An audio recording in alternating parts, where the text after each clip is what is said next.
Sports Star, ESPN AM 1250 and 94.5 FM.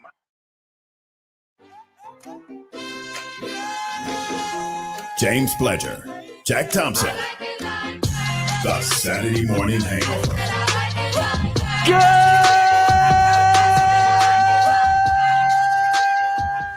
morning, San Antonio!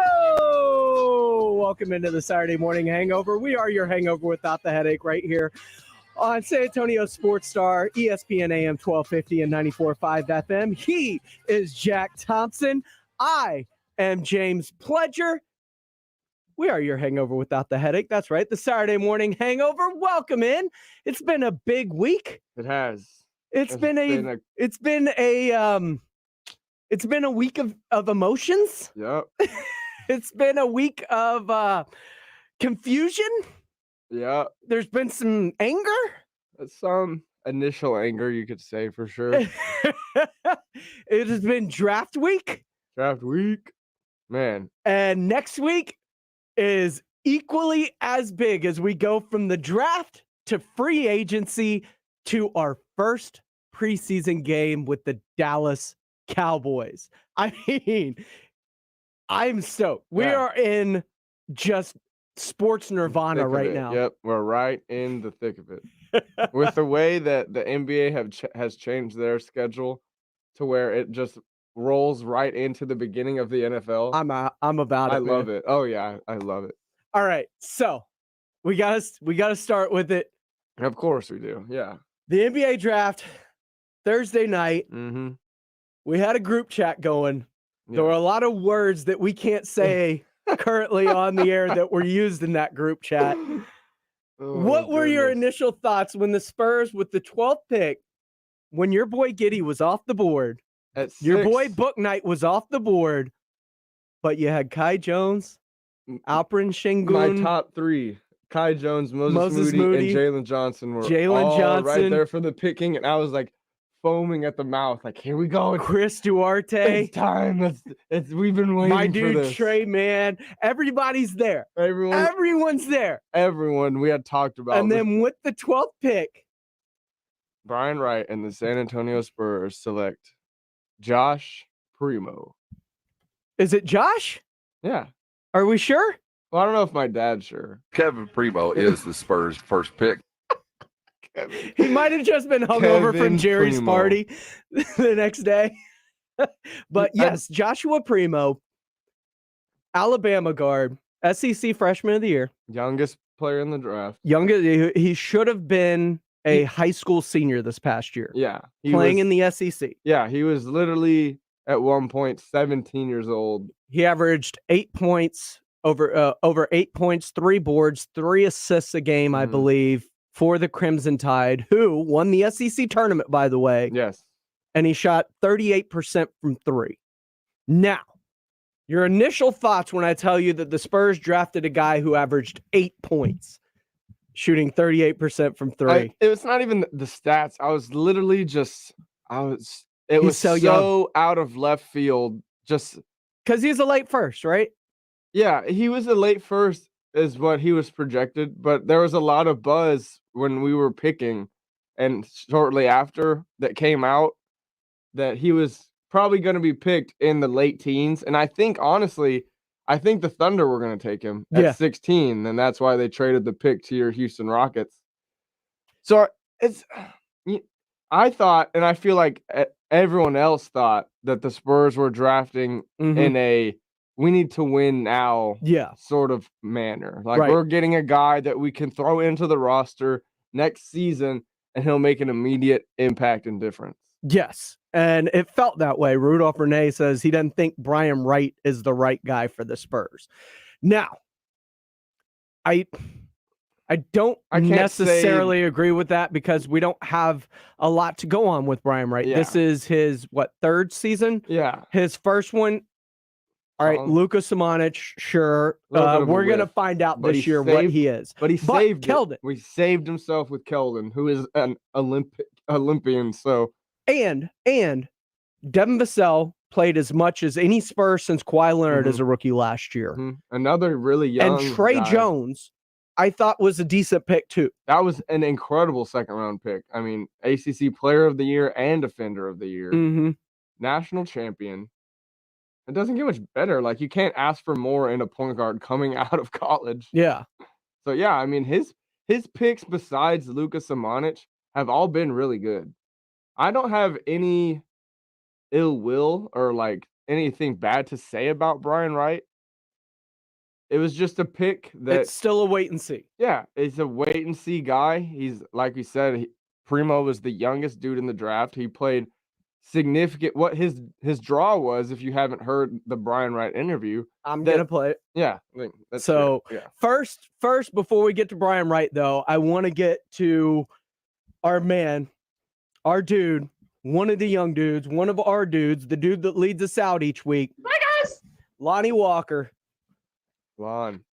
Lonnie had some things to say on NBA TV's draft coverage after the Spurs pick Josh Primo about the Primo pick and what he knew about it. I don't know much about Josh Primo, but I was actually in the facility when he had his workout with the Spurs. And the Spurs were pretty much raving about him, of how young he is, how gifted he is, and he's only going to continue to get better and better at 6'6". I mean, he's 18. We're looking for him to hopefully, continue to become a great scorer. And besides having an MCL tear, I don't think that's going to stop him. I mean, I had an MCL tear going into my draft, so I'm not really too worried about that. But I'm excited for him to come to the Spurs facility, get that work in, and continue to grow with us. All right, so that is Spurs guard Lonnie Walker on what he was hearing around the facility about the Josh Primo workout. Yeah, I mean, he must have looked phenomenal.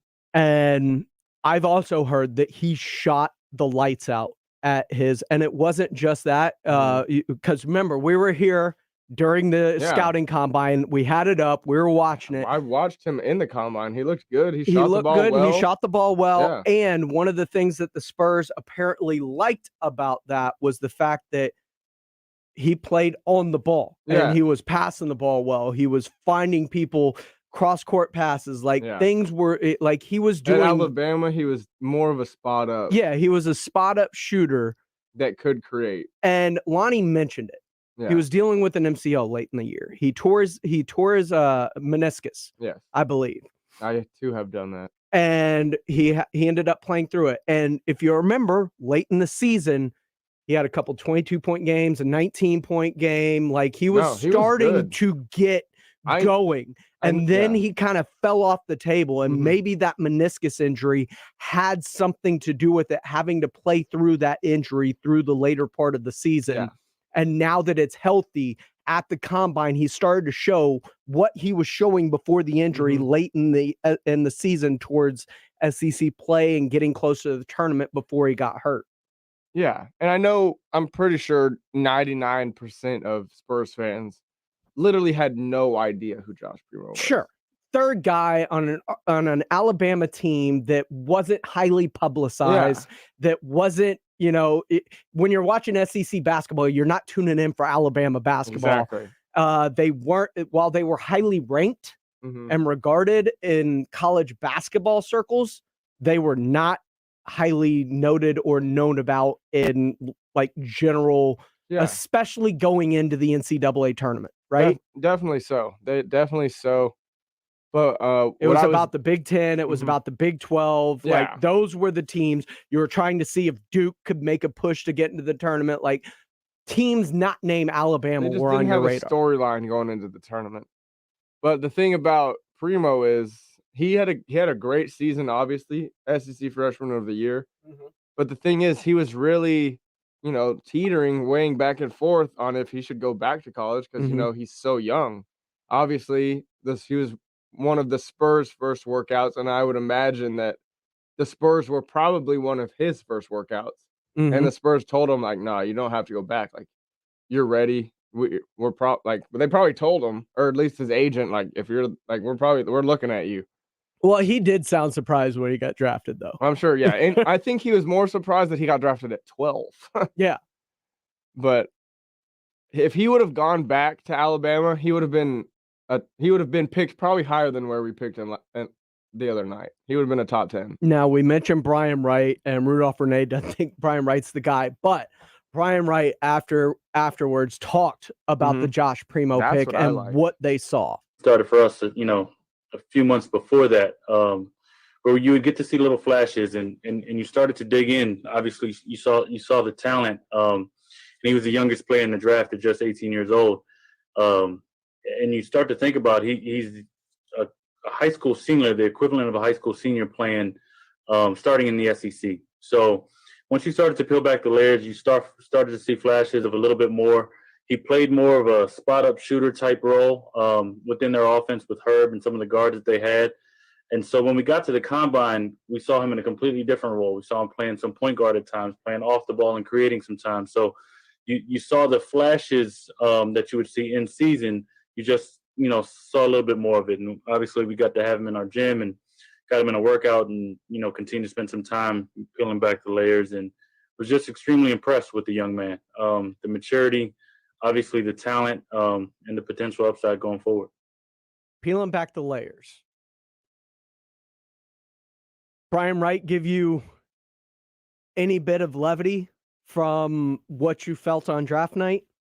Yeah, since the initial shock of just the Spurs getting someone we'd literally not talked about at all or thought that we were going to draft, it was just such out of left field. But since then, looking at Primo, looking at what he can do, listening to all the interviews, I'm can't say that I'm like pro the pick right now, because we're not going to see him. We're not going to know. We're not going to know for a little bit, but we definitely went upside. We went with who we thought was best player available, regardless of fit or need.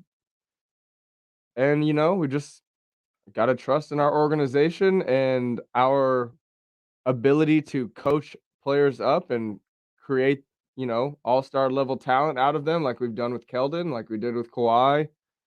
There's no saying that we can't do it with Josh Primo, so it's just a sort of wait and see type thing. 656 ESPN 656-3776 on the Kielbasa Bacon phone lines if you enjoyed the conversation, or watch us live on Facebook Live or our YouTube live feed. Search San Antonio Sports Star. Tony Lopez reached out on our Facebook feed, said unless we have one of the top 4 picks, whoever we drafted, not going to make us a playoff contender. Not this upcoming season. And we're going to talk about that coming up and what Josh Primo pick means and moving forward, because this is a big week for the San Antonio Spurs. It's all coming up next right here on the Saturday Morning Hangover. This is San Antonio Sports Star, ESPN AM 1250 and 94.5 FM. Nobody protects you from mayhem like Allstate. I'm a speed bump. Did you hear what I said? I'm a speed bump. And if you have cut rate car insurance, the cost to reattach your muffler could really be a bump in the road.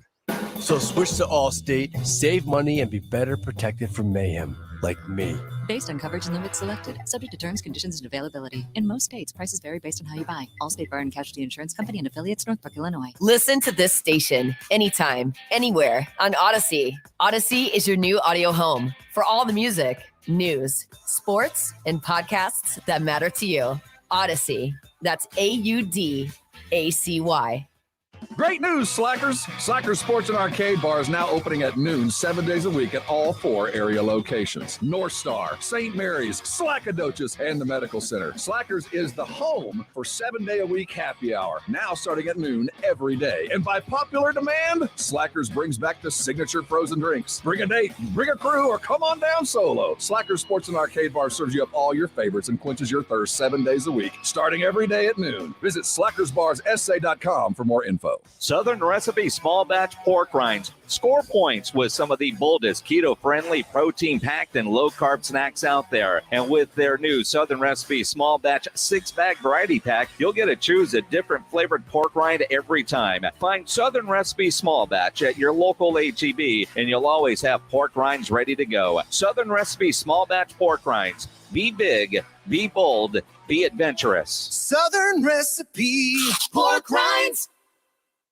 Not all pizza places are the same. Mellow Mushroom originated hand-tossed, stone-baked classic Southern pizza. Not in the mood for pizza? Order a calzone, hoagie, sandwich, burger, or a mellow salad and see how care goes into every item on the menu. Take your pick from 24 draft beers and or handcrafted cocktails. And many of the pizzas can be made gluten-free or vegan. Mellow Mushroom is at 1604 in Stone Oak Parkway. Hang with friends, watch the game, and mellow out at Mellow Mushroom. If you spend hard-earned money on a designer watch and that watch breaks, don't you want it repaired with the same designer parts? The same goes for your car after an accident. Your safety and full satisfaction is My Collision Center's top priority. My Collision Center works for you. Our professionals use original, not aftermarket, generic parts that will bring your vehicle's value down. If you have an accident and you want factory parts at no extra cost to you, choose My Collision Center.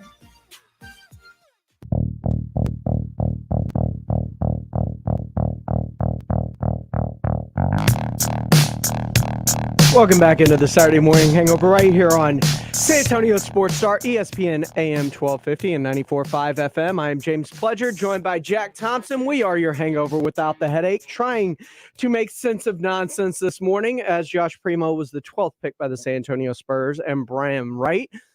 And there's a lot to break down here. And I will say this, because I was also, knowing everybody else that was on the board, upset initially with the pick. Mm-hmm. But taking a step back, listening to Brian Wright's comments right there, where he talked about seeing him play on the ball instead of just playing in a spot-up shot like he did at Alabama, seeing what he saw in the workout, hearing that he shot the lights out there. I've taken a step back. Mm-hmm. I've taken a deep breath. Yeah. And I remember what my philosophy is for the NBA draft, right? My philosophy is, when it comes to the NBA draft, you're not drafting for need, positional value, or anything like that. When you're in the NBA draft, especially when you're the San Antonio Spurs, and you're not going to be able to lure big free agents against the likes of New York or LA or Miami or anybody else that may have similar cap space to you, if you can't actually money whip somebody into coming to San Antonio, more than likely they're going to choose a different destination, right? Yes. So you have to get your star, find out what kind of dude they are, draft them, and bring your superstar in homegrown wise, the way they did with Timmy, the way they did with Manu, the way they did with Tony, the way they did with David Robinson, the way they did with Kawhi before, he finally decided, I'm out. And the way we're doing with Keldon. And the way you've done with Keldon. And if they saw in the workout something that went, wow. Yeah. Josh Primo is a high school senior doing this, and we had Josh Primo's head coach, Nate Oates, the head coach of Alabama basketball, join us yesterday on the halftime from 12 to 2 with myself and Carl Schoening. And he said, this dude's a long way from a finished product. He should have been a senior in high school last year. He reclassified up. He, so he really should be going into his freshman year of college. Now he's going to be going into his rookie year in the NBA. So, he's young. I think, a lot of the potential's there because you see what he was able to do at such a young age. Shoot, I think he's still growing, to be honest with you. And he had some x-rays, MRIs and stuff here. They said his growth plates were still open. So, it'd be great if he got to be about 6'8" or something. But, I think, and when you're young and people project out on potential stuff, there's always red flags that keep players from reaching their potential. He doesn't really have any of those. Like, he's a great kid off the floor. He acts like a professional. He's a high character kid. He's not going to get into the wrong stuff. He's, kind of the Spurs embody those high character people in their organization. He's at the top of that list. So, that's obviously an important thing to them. And when they drafted a kid, I think it's going to help him reach his potential too, just because he's so young and he's got such a high ceiling. You hear that from his head coach, Nate Oates. His growth plates are still open. He could be a 6'8" guard. Yeah, by the time he's done growing. And like I was saying, when it comes to the draft, and I say you got to take a potential superstar, no matter what, you got to draft him. And he embodies what the Spurs are. Yeah. And if they think he's going to be a potential superstar one day, at 18 years old, doesn't turn 19 until December. Got to ask his mom to go play in Vegas Summer League. That's how young he is.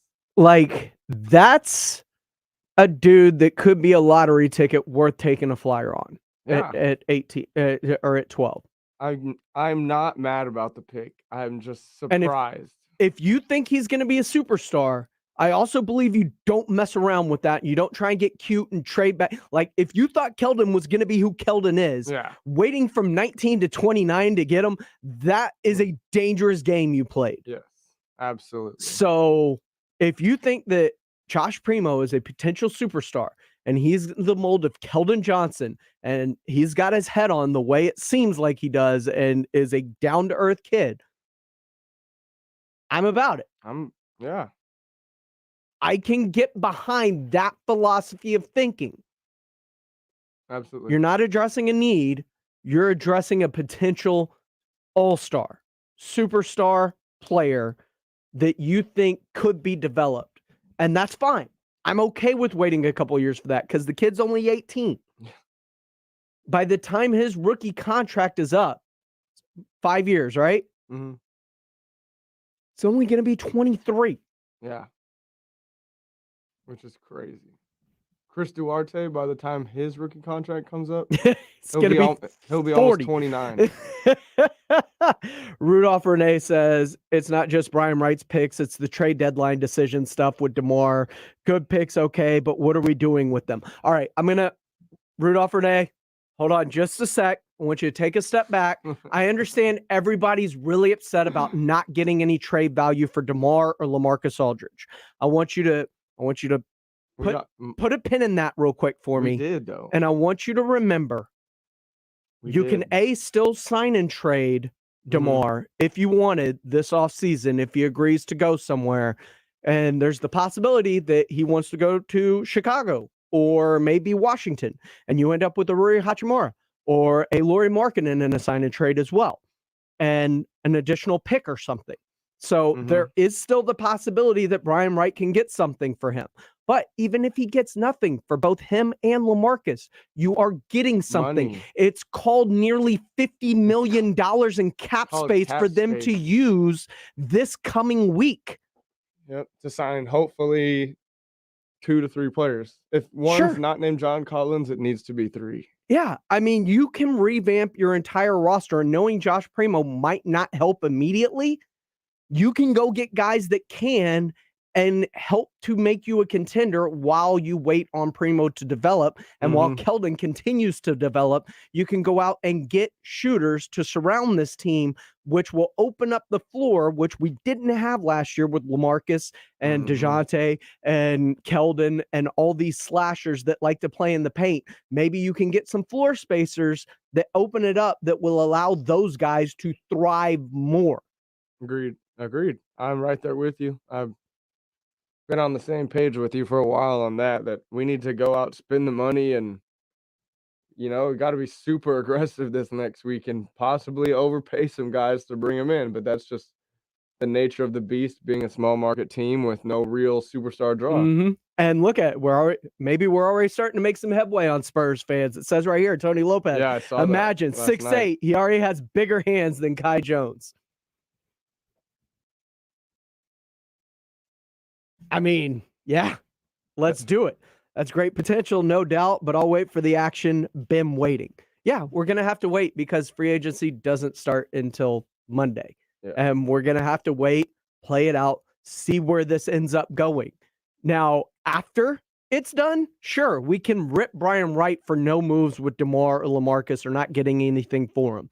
But until we see what the master plan is, it's really hard to rip them in the moment. Agreed. And that's why I stepped back from the Josh Primo pick, because while it didn't make sense at first, hearing from Nate Oates, hearing from Brian Wright, seeing his combine workout, hearing what happened at his workout from both Lonnie Walker, Brian Wright, Spurs players, Spurs personnel, other people within the organization I've talked to. Yeah.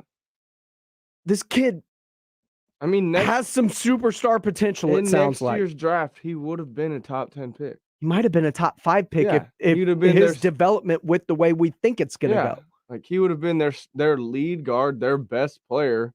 He's playing out of position for the most. They was asking him to play a spot up when it sounds like they were really impressed with the way he played on the ball. They just had upperclassmen. Yeah. Yeah, they had Herb Jones, the player of the year, and defensive player of the year in the SEC. They had loads of ball handlers and shooters. So it's just he was the youngest dude on the team. So he kind of had to take a little step back. Coming up here in about 5 minutes, we're going to talk with Jeff Garcia of News 4 San Antonio Spurs Zone and the Locked On Spurs podcast to break down this draft a little bit more. But before we step aside, I also wanted to bring up, because the Spurs draft didn't stop at 12. It also went to 41. And in 41, great pick. 41, if you don't know the name Joe Weiskamp, get to know it, because Joe Weiskamp is a dude, and in his post-draft interview, he said some things that if you're a Spurs fan, if you've been talking about what I've been talking about, man, this touched you right here.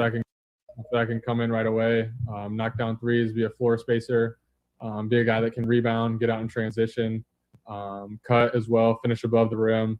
But mostly, it starts with my shooting and being a guy that can space the floor. Floor spacing, baby. And when he says floor spacing, 46.2% from three, averaging 15 points in the Big Ten. And this isn't like 46% like he's taking 3 threes a game. It's like 7 threes a game. Like, this dude's putting up shots. He gets up shots. He makes shots. His combine workout looked great. He was drilling them in that. He's easily the second best shooter in this draft. And I know he's 6'6", 6'7", right on that cusp. Size. 200 pounds. And I know he's a tall, lanky-looking white guy, but he is sneaky athletic too. That's such Tell a me I'm white wrong. guy term. Tell me I'm wrong, though. No. You know what? Sneaky athletic? Yeah. I know. He's just athletic. He's just... No, he's sneaky athletic. He's big, strong-bodied. He's got a great... Besides his, like, shooting ability, which is, like I said, only... Second to none. Yeah. I think it's better than Kispert, which a lot of fans wanted at 12. I think Weiskamp is a better value at 41 than Kispert would have been in the first round. Oh, absolutely. Kispert at 12 compared to Weiskamp at 41 is night and day for sure. There's a reason why Kispert didn't go until later to the Wizards. But I think it's a great pick. I think that Weiskamp is going to probably be like a for-lifer Spur. You know, he's going to play like the next decade on the sofa. He's going to be Bonner, man. He's going to be Patty. He's going to hit a ton of threes for us. He's going to be a fan favorite. Before we get to Jeff Garcia, I'm going to roll through some of these comments on our Facebook and YouTube live feed. If you want to join us, San Antonio Sports Star, subscribe. We are here for you. Tavares says, still tick. Kai Jones was right there. Need a starting 5. Not a fan of Yacht. I'll tell you right now, Kai Jones. He would have been a 4. Would have been a 4 and would not have started. No, he's super lean. Wouldn't have even he wasn't ready to bang. Like, I don't think he would have gotten minutes until probably February of this coming season. If that. He's a lot like a Primo pick. I mean, while this guy Kai Jones, he's an athletic monster. He didn't pick up the game of basketball until high school. So he's really raw. He has missing a lot of big time like reps.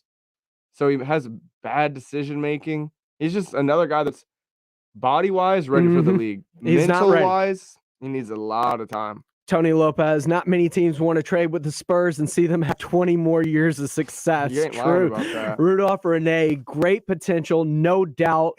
I'll wait for the action. I've been waiting. I get it, man. We've all been waiting for it, but we understand this is a new Spurs year. Our man Andrew Hernandez, Texas Drew, Primo 11 is a younger version of TP9. Ooh, By the way, right there. Did you hear my nickname for Primo already? Yes, I did. Primo Thremo. Do you like it? It's funny. That's a good one. Primo is also so perfect. It's so perfect. My the Primo. Spurs culture. He yeah, is. It's perfect. Tavarius, did you see Murray's tweet? Yes, we did. Both of them, including the one that was deleted. We're going to get into that with Jeff Garcia with our Spurs Night draft coverage. Weiskamp, love that pick. I think better potential than Kispert. Yeah, he does a lot more with the ball. Absolutely right. He can get his shot off the dribble much easier than does Kispert, I think. But he can also, he's got such a good feel for the game being coached at Iowa and by McCaffrey. Like, he's got a great feel and he can create for others off the dribble. Like, he's a great passer. He's a much better defender than Kispert for sure. All right, we're going to step aside. When we come back, our man, Jeff Garcia, San Antonio's News 4's News 4 San Antonio's Spurs Zone and the Locked On Spurs podcast. Let me get that right. Follow him on Twitter at Jeff G Spurs Zone. He's going to join us next right here on the Saturday Morning Hangover on San Antonio Sports Star, ESPN AM 1250 and 94.5 FM. Emotion. There are few places in the broadcast universe where emotion is so sweet. To the ground ball toward the middle, Connor Falefa to his left. He's got it. He spins. He throws. He got him. The ball game's over. Joey swings and launches one high in the air, deep center field. This one's on its way. That ball is history. This game is tied. This is San Antonio Sports Star. ESPN AM 1250 and 94.5 FM. Can you feel it? O'Reilly. Syntec is back and better than ever at O'Reilly Auto Parts. Syntec is a premium full synthetic motor oil at an affordable price. Right now, get 5 quarts of Syntec full synthetic and a Wix filter for just $31.99. Plus, earn double O Rewards points. Minimize friction, heat, and wear on your engine with Syntec full synthetic motor oil exclusively at O'Reilly Auto Parts. Guys, stop putting your love life on hold. U.S. Pharmacy has some exciting news. If you've been wanting to try Viagra or Cialis, now's the perfect time. Call today and receive 90 little blue or little yellow pills for only $119 with free shipping. Why order some low-dose sildenafil from one of those subscription services when we can give you what you want now? Call 800-990-6271 and we'll rush your order discreetly packaged to your door. Been thinking about trying Viagra or Cialis? Call U.S. Pharmacy at 800-990-6271 for as little as only $119 for 90 pills. Need your package in a hurry? Call 800-990-6271 and ask about our express shipping option, and we'll rush your order to you as soon as possible. Save money on the little blue or yellow pill you've been wanting to try. Again, 800-990-6271 now. That's 800-990-6271. Don't wait until you think you have a problem with your water before calling Alamo Water Softeners. Hi, Jason Minix here. Have Alamo Water Softeners come out to your house and give you a free water analysis and free estimate. Get free basic installation with the purchase of select new water softeners. You know, in San Antonio, we have some of the hardest water in the country. Having a water softener, it's a necessity, not a luxury. So discover the Alamo Water Softeners difference. Go to alamowatersofteners.com. That's alamowatersofteners.com. Are you stuck in a timeshare and tired of the mortgage payments or never-ending maintenance fees? Were you misled or want out? The Titan Exit Group can legally and permanently terminate your timeshare. Get a free consultation and information that shows you how. Think of how good it will feel not to have to pay those monthly maintenance fees, mortgage payments, or taxes. The Titan Exit Group has an A+ rating with the Better Business Bureau and gives you real financial relief. Ready to put that cash back in your pocket? Find out how, absolutely free, by calling 800-200-0894. 800-200-0894. Legally terminate your timeshare with the timeshare termination experts. The Titan Exit Group is friendly and here to help. Get all of your questions answered in the first free call. Legally terminate your timeshare. Call 800-200-0894. For a free consultation, call now. 800-200-0894. That's 800-200-0894. At CDW, we get that a cyborg assistant won't make your employees more productive from home. Please, call me Brian. I can vacuum your dog. That's great. But at CDW, we can design a productivity solution with Lenovo devices that offer fast, reliable connectivity to help your people manage their workloads the right way. Can I have a human hug? No. For technology that moves you forward, trust Lenovo and IT orchestration by CDW. People who get it. Learn more at cdw.com/Lenovo client. Who brought the sauce? I brought the sauce. Who made the sauce? I made the sauce. What's in the sauce? I am the sauce. Who brought the sauce? Spilled the sauce? Quick, the Quicker Picker Upper. Bounty picks up spills and messes quicker. And each sheet is 2 times more absorbent, so you can use less than the leading ordinary brand. Who brought the sauce? I brought the sauce. Who made the sauce? I made the sauce. What's in the sauce? I am the sauce. Who brought the sauce? Okay. Bounty, the Quicker Picker Upper. Today, I'm taking it to the streets to give people the good news. Oh, excuse me. Hi, I'm Flo from Progressive. Did you know? Sorry, who? Flo. You know, I do commercials. Oh, okay. I stream TV and radio. You know, no annoying ads. Okay, hurtful. But did you know Progressive's Name Your Price tool lets you choose options based on your budget? Wait, you're not going to use this in your commercial, are you? Well, we were hoping to. Because I don't really want to contribute to the constant barrage of advertising that adds to the cognitive dissonance, which is... Hey, on to our next person. Get options based on your budget with the Name Your Price tool. Progressive Casualty Insurance Company and affiliates. Price and coverage match limited by state law.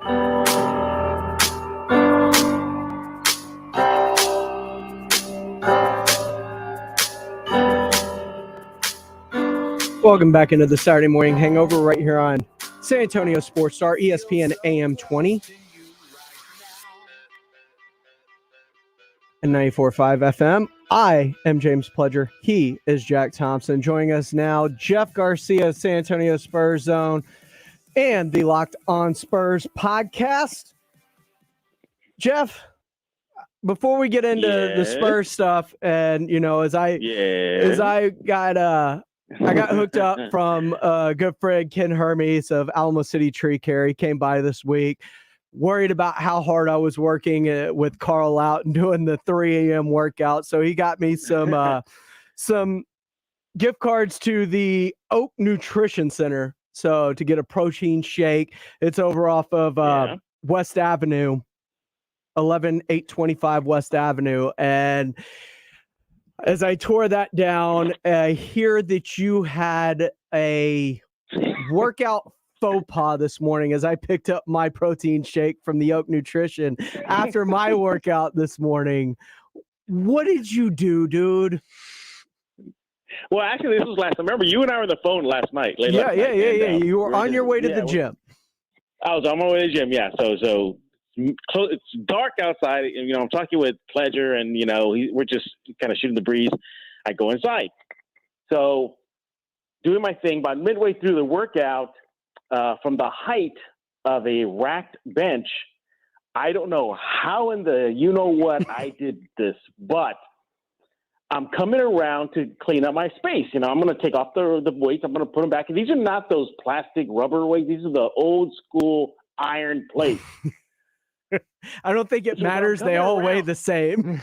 I know. I disagree. I think I would rather have the steel or the metal iron ones than the plastic rubber ones. But anyway, so I come around and I say, oh, I left a 45 plate on the bar. Let me just go take it off and put it away. As I'm walking to it, instead of coming around to look at it and this pull towards my chest, I did I'm going to pull and push it off. I did not know there was a 25 plate on the other side. Oh, no. My foot is ahead of it, thinking I just got to grab the 45, not realizing there's a 25 plate. A metal iron plate, 25 pounds from the height of a bench, rack bench, fell on my foot. I'm busted up, foot swollen, bruised from hell right now, and walking with a limp. Oh, God, that Jeff. Hurts. That hurt. All right. So while you're hurting, a lot of Spurs fans are hurting after the Josh Primo pick. But before we get into the actual pick, draft night started off with some DeJounte Murray tweets and deleted tweets. As Tavares says, did you see the DeJounte tweet? Well, I saw both of them, including the one he deleted, which started right before the draft with the eyeballs and the popcorn. That one was deleted. And then after the Spurs pick Josh Primo, we get the grimacing emoji the pic. Yeah. Yeah, the cringy. What was it, yeah. 3 of them? It was 3 of them, yes. Didn't Spurs fans kind of go at him for that and say, like, oh, you don't support your new teammate? And then what do we make of that? Saying, like, don't believe it. Well, here's what I make of it. My first thought was, oh, he's having some personal issues. That's my first thought. Well, it's just bad timing. He's doing this tonight. Just happened to be on draft night. But he's been spiking with these kind of weird tweets, posting them, deleting them, posting them, deleting them. Now, I know the Spurs PR, they keep an eye on that. So is he messing with us? I think sometimes he's just messing with us. Yeah. There's sometimes I believe that he is just doing it just to get a react. But if you read the tea leaves, this is an off season where he could be dealt. This is an off season where if they want to be aggressive and bring in a big name star guy, package something, he could be a part of those packages. His name has been linked to a lot of people. Yeah. So maybe this is just new territory for him. All NBA players eventually have to face this reality of, I could be dealt. Look at DeMar DeRozan. He was loved in Toronto, thought he would never, ever leave the Raptors. The city's son got dealt. Same thing with DeJounte Murray. He came in as a teenager, grew up practically in San Antonio, and now he's facing these rumblings with his name in it. And here's draft night, and what better night to get traded if you're an NBA player than on draft night. So that is definitely something to keep an eye on. And if I'm not mistaken, DeJounte Murray is represented by Rich Paul and Clutch Sports, yes, sir. Which is the same representation that has Ben Simmons. And has Lonnie Walker. So, Clutch doesn't play. They don't play. So I'm just connecting dots. That's all I'm doing. You know what? Maybe it kind of, if you're connecting dots too. What was the big rumor that day? It was the Spurs and Lakers, and so some sort of sign and trade. Yeah, LeBron is with Clutch. DeJounte's with Clutch. Could he have been in that? Yeah, could he have been in that discussions behind the scenes we don't know of? Yeah, maybe. But it's going to be a very different offseason for the Spurs in the sense of, could this be the first time they're going to get aggressive? But one thing's for sure, they did not get aggressive in the draft. That's for sure. Oh, so tell us about the 12th pick. You were actually at the Barclays Center. I was at Barclays, and let me tell you guys, I was psyched. I'm watching it happen. I'm saying, they're all there. My goodness, they're all there. And the day of the draft, I go on halftime with Rob Thompson, and I believe Carl was there. And I tell Rob, I go, Rob, there's just no way they can screw this up, right? There's just no way. Did I put a jinx on them? When I said the only way they can screw this up is if they draft a project? And what happened? They drafted a project player with Josh Primo. So sorry, San Antonio. But if he turns into a superstar, is it a jinx? If I would love to own that and say, I wasn't jinxing guys. I knew something, but no, it's just not the route to go, San Antonio. If you're looking to get better now and find an impact player now, you don't go with an 18-year-old teenager, that didn't play in the pro levels. Maybe Tony Parker. At least when he was 19, he was playing on a pro level already. Yeah, he was already a pro overseas. This kid isn't and wasn't. But you listen to what Brian Wright had to say. Apparently, he was so wowed at the combine that that's all it took. They did their homework, that they spoke to people. You guys here at Sports Star, you had Nate Oates come on, his Alabama coach, go about him, so he can contribute right now. But I do disagree with Oates. I don't think you hope he doesn't become a Bruce Bowen, because that'd be not at 12. Not what we not need at 12. him to No. be. Yeah, I hated that comparison. Yeah, but look, I mean, look, I spoke with people very close to the Spurs that night because, well, I was looking for the kid and going to find out he wasn't even at Barclays. He was in New York City. He just wasn't in that place. He was at a restaurant far out. So what I was talking with them, and they were stunned. They just could not believe it. They looked at me kind of like, do you know something? It was them. Usually I'm like, do y'all know something? They looked at me saying, do you know something that we don't? I was like, no, I don't. And during that conversation with them, they were just saying maybe they just see that ceiling. They just see a ceiling that they can get him to. Perhaps it's something simple as they can mold him into what they want him to be at 18 years old, and get him going. But if you're wondering if the Spurs are in a rush to get back on the winning ways, apparently they're not, because if you listen to Brian Wright, what he had to say after the picks, he says that basically Primo is going to be on his own timeline, developmental-wise. So he'll get there when he gets there. So go Austin Spurs, yay! G League title, here we come. That's going to be fun. But look, I'm not. It's not the kid's fault. He got picked. What are you going to do? Say no, don't pick me at 12. I'm supposed to project to go later, so skip. But you see the highlights of him. He was playing at Alabama. That's a plus. I think Jack, didn't he lead the team in scoring or something like that, or he was one of the higher scorers? I'm not too sure about that. I think he was probably like the third highest scorer on the team. The third, okay. But he had a good run. He was SEC right? Freshman of the year. Yeah. So that's the second SEC freshman we've taken. So yeah, a little bit of a and it was just.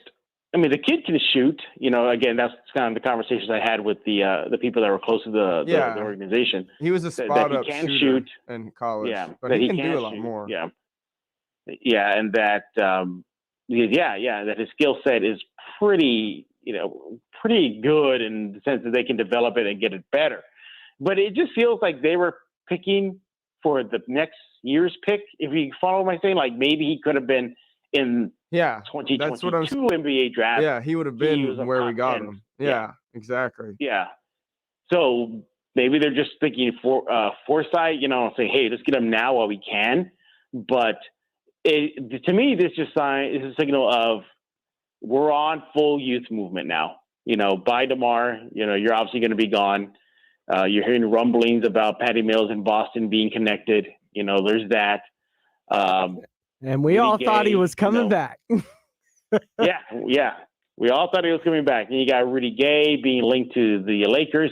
The Spurs are definitely just throwing in the towel. They're going to go on full. Now, look, if which is what we wanted. Which is right. Yeah, exactly. Thank you. I was about to say that. Which is fine.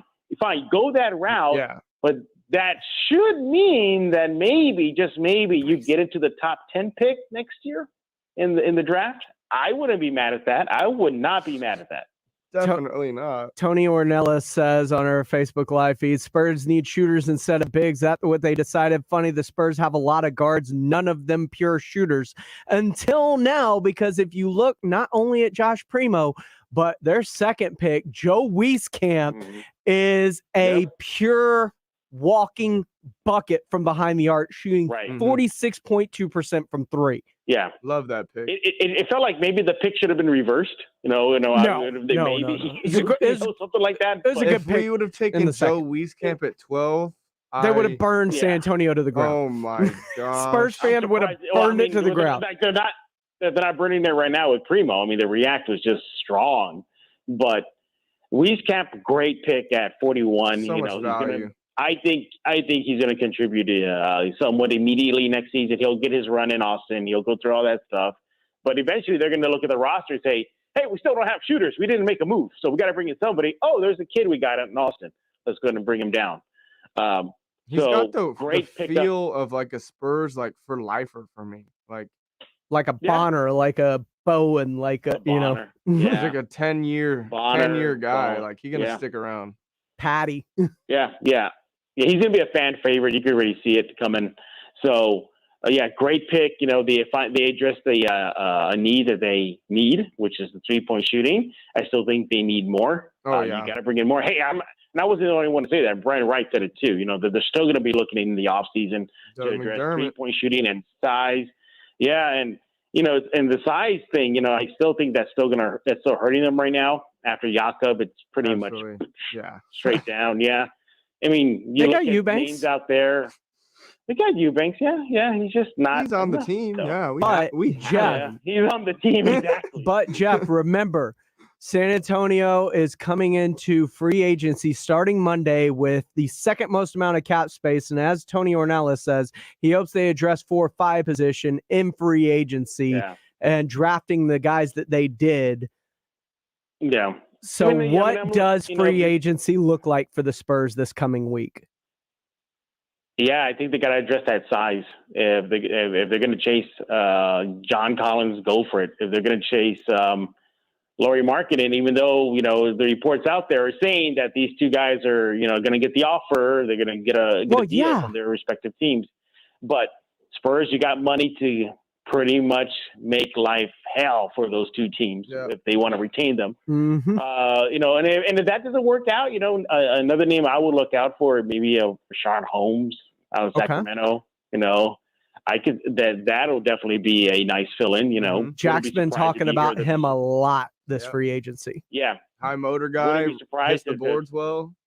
Yeah, he dominated Pirtle when we played them. He dominated Jakob. Yeah, wouldn't be surprised if the Spurs go out and chase him. You find some report pop up. Spurs are going after Holmes. Spurs better chase. He's still young. Yeah, I want us to chase Jarrett Allen hard. Go get Jarrett Allen, especially with them taking Evan Mobley. Yeah, pry Jarrett Allen out of there. Pry him out. Get Mark and Jarrett Allen. Can you imagine that if we got Lauri Markkanen and Jarrett Allen? Man. Oh man, it definitely be fun times at Saturday Morning Hangover. That's for sure. With pleasure, playing festive music the entire time. But I mean, look, they got options. They still have options. They can fix what maybe they should have done in the draft via free agency. I still think they should. If they're going to bring in. Yeah, if they're going to bring in a shooter, then I would prefer it be kind of a guy who's already been there, done that in the league, that knows about NBA defenses, that can hit down the shot. Not a kid that's going to. Yeah, well, there's your answer right there. Yeah, I mean McDermott. But all in all, I mean it was a very, very stunning night in Barclays. I was just upset because neither pick was there. Neither pick was there. So I'm like, I did all this to go to Barclays to just do a Zoom that I could have just stayed put. That's what it came down Unfortunate. To. But it was it just felt good just to get back out to an event. I bet. Yeah, that was really good. You see Spike Lee there. I saw him. By the way, he was eating chicken fingers when I saw him. Tavares on our YouTube live feed wants to know, Jeff, if there will be a sign and trade involving DeMar DeRozan, or are they just going to use that cap space? Use the cap space. Oh, man. In my opinion, it's win-win. Yeah. Use the cap space. Great. Win-win. Yeah. I mean, sign and trade DeMar DeRozan. Great. You got something instead of being left empty-handed. Hey, send him to the Wizards. Give me Thomas Bryant, Rui Hachimura. We're good. I'm good. Oh yeah, I'm not gonna be sad about that. Yeah, send him to Chicago. Sign and trade Lauri Markkanen back here. Well, look, what about the team I was thinking about that maybe this person will do a sign and trade with is the Warriors. Look, it is California. It's maybe not Compton or Los Angeles, but you're still in San Francisco. Could the Warriors be interested in adding a DeMar DeRozan to their roster? Would they be willing to give up a Wiseman? Would they be willing to give up a Kuminga?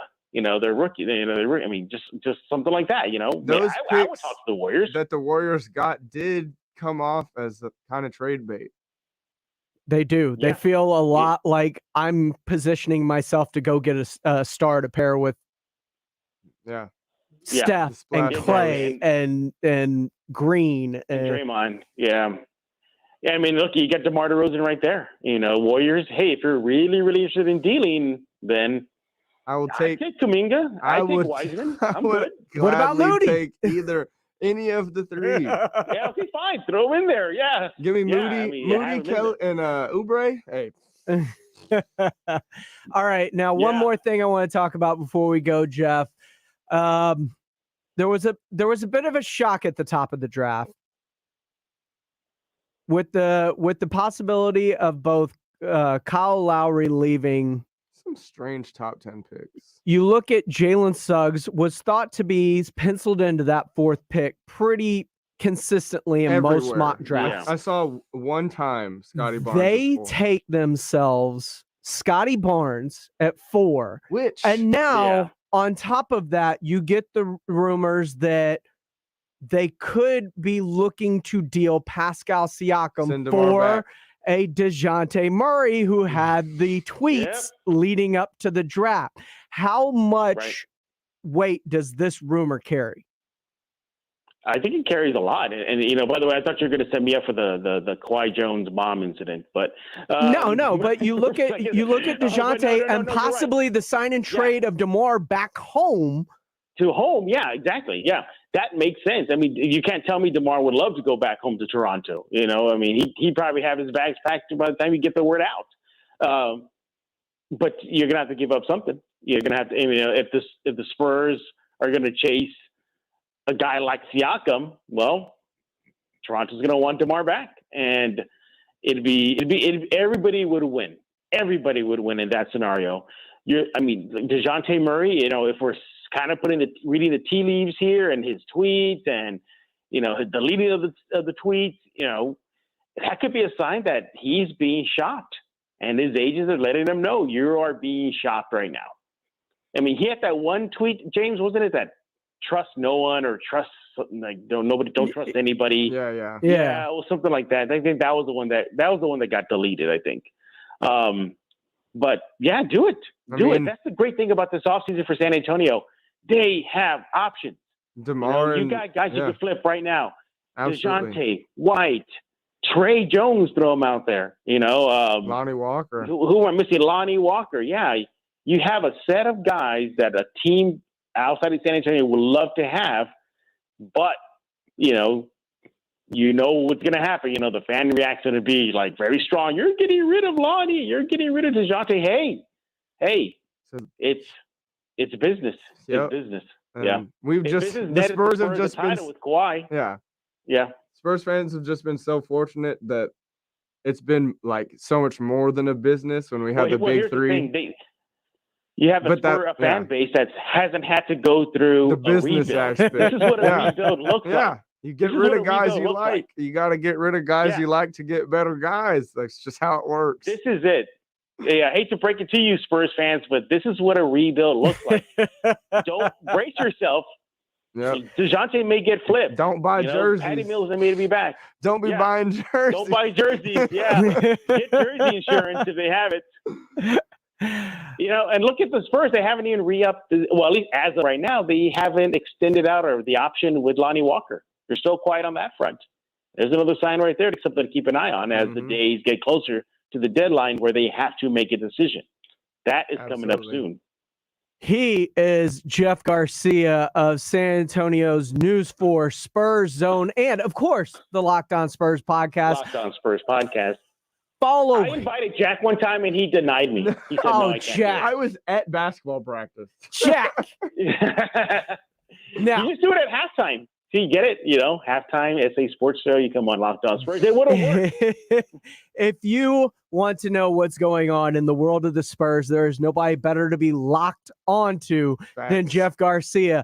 Jeff G SpursZone is his follow. Peace out, Grogu. Peace out, Jeff. Thanks for taking the time this morning. Later. When we come back here on the Saturday Morning Hangover, Jack and I will break down a little bit more of the draft, some training camp stuff, and what we expect for the Dallas Cowboys as we get ready for training camp right here on San Antonio Sports Star, ESPN AM 1250 and 94.5 FM. It's summer. That means grilling season. Jason and Rob here for Tri-County Meat Market. Get into one of their 2 locally owned Tri-County meat markets for the best meat for your grill. Tri-County has carefully selected certified prime Angus beef cuts, Wagyu, and upper choice, including their own homegrown Wagyu. Tri-County has everything you need to up your grilling game, from beef, chicken, pork, fajitas, poppers, and more. Stock up on that 5 for $25 Tri-County Meat Market on Ralph Fair Road over on Heavener or online at tricountymeat.com. Microban 24 protects against Staphylococcus aureus and Enterobacter aerogenes bacteria, but does not provide 24-hour protection against viruses. Every time you touch a surface, you leave behind bacteria. Use Microban 24 sanitizing spray to keep surfaces sanitized all day. Spray on hard surfaces to kill 99.9% of bacteria and viruses initially, including the virus that causes COVID-19. Microban 24 keeps killing bacteria for 24 hours, touch after touch. When used as directed, Microban 24, touch after touch, it doesn't give up. Who brought the sauce? I brought the sauce. Who made the sauce? I made the sauce. What's in the sauce? I am the sauce. Who brought the sauce? Spilled the sauce? Quick, the quicker picker-upper. Bounty picks up spills and messes quicker. And each sheet is 2 times more absorbent, so you can use less than the leading ordinary brand. Who brought the sauce? I brought the sauce. Who made the sauce? I made the sauce. What's in the sauce? I am the sauce. Who brought the sauce? Okay. Bounty, the quicker picker-upper. Injuries happen, so if you twist, pull, pop, or snap something, you need Dr. David Espinosa at TSAOG Orthopedics. Dr. Espinosa treats all non-surgical orthopedic injuries and has same-day and next-day availability. Telemedicine services are also available. There is no reason to be in pain. If you are hurting, visit Dr. David Espinosa at TSAOG Orthopedics. Learn more at TSAOG.com. That's TSAOG.com, or schedule your appointment by calling 210-804-5490. On our first date, we had masks on and kept 6 feet apart. Now we're a lot closer.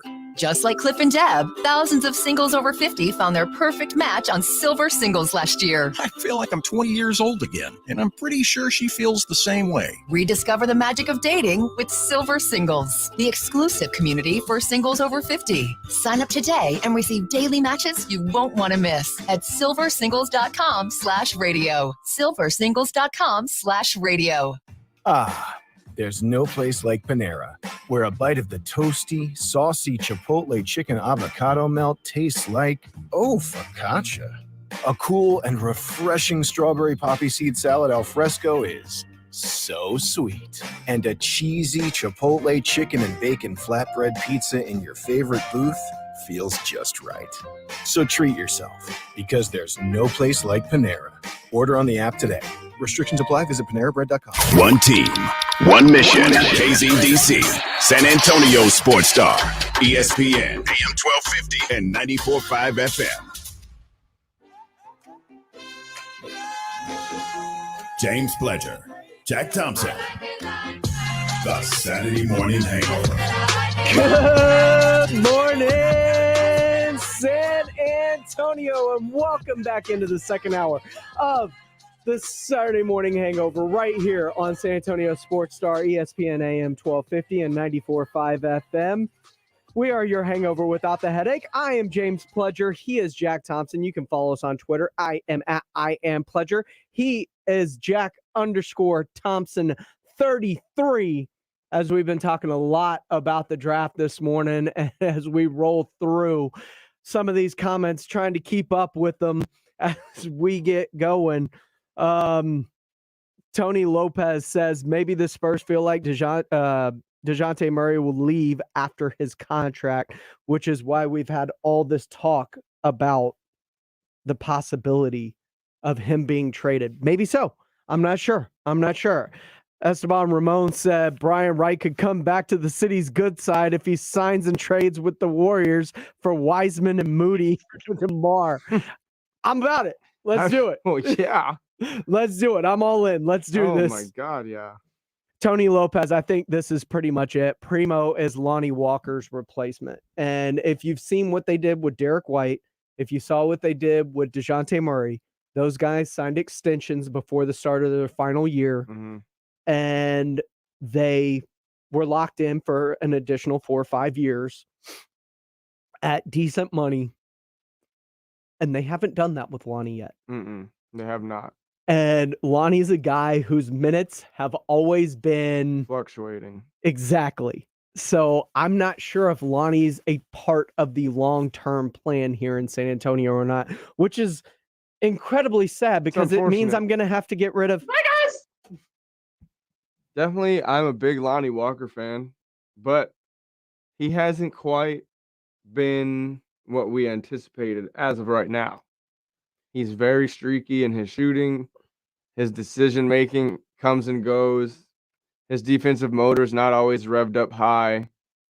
It's just an engagement thing, I feel like, with him. And it's not to say that with more reps and, I don't know, maybe a different fit on a different team, that he can't be the type of player that the Spurs wanted him to be when we drafted him, but it feels like he's gotten lost in the shuffle. Tony Ornelas says on our Facebook Live feed, Primo is Patty's replacement in his opinion. I think Primo has a lot more upside than what Patty does. Yes. And Patty is going to be replaced, I think, in free agency with now maybe Joe Weiskamp is Patty's replacement in terms of shooting. Getting shots off the bench. Yeah. Because I think Weiskamp in his first year polished. Will have a much more immediate impact than will Josh Primo. Josh Primo is a pick for the future. Yes. Weiskamp is a dude that I think that contribute more immediately. Yeah, Weiskamp comes in as one of the Iowa Hawkeyes, probably top 50 best players of all time. I couldn't tell you the list, but I've seen him in Iowa for years and years playing over there. Fran McCaffrey has got this kid polished and ready to play in the league. Mm-hmm. He doesn't take bad shots. He doesn't turn the ball over. He doesn't do stupid things out on the court, offense or defensive wise. Mm-hmm. He's just a polished kid who's, his upside might not be very high, but that doesn't mean that he can't be a very good player. I think that he's going to be a very, very good player for the San Antonio Spurs. I think he will be Patty's replacement, as we've heard from Jeff Garcia last hour, that Patty Mills, being coveted by former Spurs assistant Ime Udoka, who is now the Celtics head coach up there in Boston, and they could use some floor spacing up there. Yeah, they just went and traded for Josh Richardson yesterday. Mm-hmm. Traded Tristan Thompson the other day. Yeah, he was part of that deal. Tristan went to Sacramento. It was a 3-team. Tristan went to Sacramento. Josh Richardson left the Mavericks to go to Boston. And someone from Sacramento went to the Dallas Mavericks. I believe. But it was about monetary. Opening cap space for Dallas. Yeah, absolutely. And that's a great fit for Boston. That's a defensive-minded two-guard to plug in there to just let your guys, Jalen and JT, keep putting the ball in the bucket. Mm-hmm. And Patty would be another great. The thing is about the Celtics is it's not talent-wise. There's a disconnect within the team, in the locker, somewhere. There's some sort of disconnect. And Patty's the type of guy that he's a team guy. Yeah, he can meld the team together. Exactly. And that's not the sole reason that Boston wants him, but I guarantee his shooting plays a part. Yeah, his shooting obviously plays a part. For as much crap as Patty has taken this year, he had a career season for the Spurs. Yeah, he did. And he told us FIBA Patty was coming.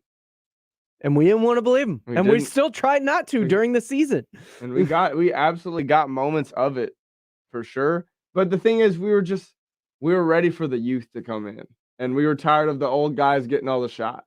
Speaking of the youth, Rudolph Renee says Lonnie always played better when DeRozan wasn't on the floor. With DeRozan coming back, or DeRozan not coming back, do you see Patty's role? Lonnie's role. Thank you. Yeah. Do you see Lonnie's role ultimately changing this upcoming season? Yeah, or will free agency change that once again? Free agency definitely could change that. But if we don't get any sort of guards, for me, attack the bigs. McDermott's a big that can shoot. Markkanen's a big that can shoot. Yeah. Rashawn Holmes is a big that can defend and do the dirty work down low. John Collins is a big that can kind of do everything. Yeah, some of everything. But for me, what I was gonna say, I would start Lonnie over Derek at the 2. With DeJounte at the 1. And I've told you this before, and I've said it before on the show. I think Derek's perfect spot is that second unit. Yeah. Because especially even when Patty was on the team, because when Patty gets Calms the ball, everything down. Yeah, Derek can switch the pace up. Yeah. He knows when to go fast. He knows when to go slow. Yeah. He's got that basketball IQ that kind of knows the flow of the game and when to push the pace and when to pull it back. I feel like he's a calming force on that second unit. I completely agree. And I just think while Derek is very good, Lonnie adds more offensive firepower to that first unit. And I think it's the same thing with DeJounte. He's very, very good, but he's not elite offensively. And I think Lonnie can develop into an elite offensive 2-guard. And the prospect, I mean, of DeJounte, Lonnie, and Keldon all playing together, starting together, sounds pretty nice to me. And you let Derek and Devin coming off the bench with Weiskamp. That sounds pretty nice. Now, a lot of people are saying they either want Patty gone or looking for the payday or good for him for going and possibly getting some money. But Esteban Ramon says, if Patty leaves, do we have a team guy on this Spurs team that can help bring it together the same way he did? No, we don't. I don't think we do either. We don't. Before these past 2 weeks, I would have said DeJounte. But DeJounte, with all his trolling, his antics, he doesn't know where he stands. We don't know where he stands. And we're not sure where Patty or where Lonnie is right now. But I mean, yeah. And because he feels like he could kind of be that guy. Lonnie could come. Well, if we're boiling it down, it's Keldon. Okay. It's Keldon. He's the emotion. He becomes the emotional leader, the guy we look towards, even though he's like the second youngest dude on our roster. He becomes that guy. He becomes not Derek White. Derek White isn't as emotionally available as Keldon Johnson is. Keldon oozes emotion onto the floor. He makes people better just through that. And that's what Patty does. But emotion and leadership are two different things. They are, for sure. But I think Keldon is a great leader. I think guys look to Keldon because he's very vocal. He leads through not only example, but through like telling you what to do. And I don't get that same vibe from Derek. I think Derek definitely leads by example in showing the young guys how to be consummate pros, how to be Spurs, how to, carry themselves. But on the court, I never see him like pulling guys over, hand over their shoulder, like pointing things out. Like I see that from DeJounte. DeJounte definitely becomes a big leader, but I think a lot of it falls into Keldon's lap. He is Jack Thompson. You can follow him on Twitter at Jack_Thompson33. I am at I Am Pledger. You're tuned into the Saturday Morning Hangover right here on San Antonio Sports Star, ESPN AM 1250 and 94.5 FM. When we come back, we've talked a lot about the Spurs, their draft, the upcoming offseason. We're going to get more into that coming up. I want to talk about free agency. We haven't talked a lot about free agency of what next week holds for the Spurs as we get into the NFL and free agency and fantasy football with one of our fantasy gods, Brandon Medina, coming up. And don't forget, Jack Thompson, Brandon Medina, gonna be bringing you the post up this weekend. So stay tuned for that as well. But when we come back next, look at the upcoming free agency and how this could all play out for the Spurs. Especially after Thursday. It's so much more important for this upcoming season now. Free agency just got a lot bigger after the draft, says Jack Thompson. We're going to talk about it next right here on the Saturday Morning Hangover on San Antonio Sports Star, ESPN AM 1250 and 94.5 FM. There's no place like Panera, where a bite of the toasty, saucy Chipotle chicken avocado melt tastes like, focaccia. A cool and refreshing strawberry poppy seed salad al fresco is so sweet. And a cheesy Chipotle chicken and bacon flatbread pizza in your favorite booth feels just right. So treat yourself, because there's no place like Panera. Order on the app today. Restrictions apply. Visit PaneraBread.com. At Lowe's, we know your home is an expression of you, and we see you walking down these aisles of possibility, running your finger on that marble top Allen & Roth vanity, regularly $5.99, but now $3.49, and finding that perfect rattan pendant at an everyday low price of $99.98. In our showrooms of style, you'll find whatever you're into at a price you'll really get into. Lowe's, home to any budget, home to any possibility. Selection varies by location. While supplies last. See associate at Lowe's.com for details. Valid for 8/29/21. U.S. only. Hi, Tom Bodette for Motel 6, and we'll leave the light on for fur babies. If you think it's been hard being stuck at home for a year, think about your dog. It's been 7 years for them, and they deserve to get out and sniff the world too. So grab Daisy, Ranger, or Doodles and hit the road. But be sure to stick your head out the window and look for a Motel 6. And like all pets, Baxter stays free. Hot dog. I'm Tom Bodette from Motel 6, and we'll leave the light on for you.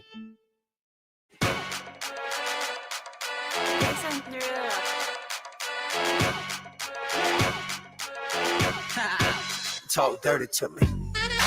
Welcome back into the Saturday morning hangover right here on San Antonio Sports Star, ESPN AM 1250 and 94.5 FM. He is Jack Thompson. You can follow him on Twitter at Jack_Thompson33. I am at I am Pledger on Twitter.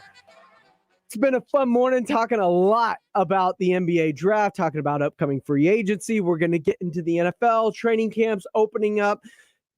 Cowboys playing their first preseason game, the Hall of Fame game, this coming Thursday night, a game you can catch right here on your home for the Dallas Cowboys, San Antonio Sports Star. And Gilbert. MLB trade deadline, dude. The Astros reinforced their bullpen. What about the Dodgers? Dodgers with Scherzer and Trey Turner. Good Lord. They took the two best dudes. Two best dudes on a team that was already really good. Already headed for it. And they went out, like, you know what? We'll get the two best prospects and out then there. The Rangers just kind of trade away their entire team for prospects, which I'm about it. Let's go full rebuild at this point. You weren't going anywhere with who you had. Start bringing up players. Josh Young, when he gets back from his injury, the former MacArthur Brema and Texas Tech Red Raider. You just signed Jack Leiter to a deal. Like it's full rebuild. Tear it down, build it back up. Let's do it. Tavares says, what are the weaknesses you guys think Keldon needs to work on? I was gesturing during the commercial break. I think he needs to work on his 3-point shooting and his ball handling. Yeah, ball handling, that comes with just more minutes in the league. Sure. How you just knowing how to dribble like through the NBA defense. He'll pick that up. But once he gets a consistent jump shot, I think he's further along in that aspect than Kawhi was at this point. Oh, the ball handling, absolutely, and probably even the jump shot too. After the first couple of years, once this kid gets a jump shot, the league better watch out.